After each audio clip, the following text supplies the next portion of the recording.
Question 2. In this problem, they define the universal set as 1 through 20, and they tell us that sets A and set B are subsets of S. And then they define sets A and B. Okay, and they also give us another third set here, set C. So now they want us to list the elements in the set that is the union of set A, set B, and set C. That means if we join these three sets together, what does the list look like? We only have to list each number once if it's common. And we join them together, it looks like this here. And each element in the set is separated by a comma. If the result is an empty set, type D and E, but you can see it's not empty.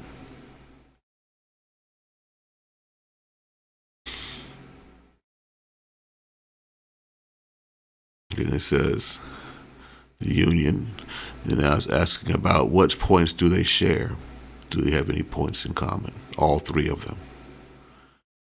Okay. So we look at this one here. If they share any points, we're going to look at set C and see if they share any, since it has the fewest points. Well, 1 is not in all the points. 10 is not in all the points here. 11 is not in all the, so immediately, once you find a flaw, 10 is not in all the sets, and neither is 1. So you can stop and say that the intersection here, you see 1 there, do they share any points? So 1 doesn't, 10 doesn't, 11 doesn't. What about 16? 16 doesn't. What about 17? 17 does not. So none of the points in point C appear in the other two together. The other two, it might appear in one, but not the other. So the intersection for all of these three sets is what they share in common. They don't share anything in common.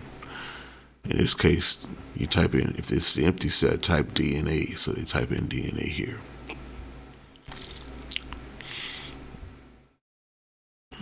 And that's question 2.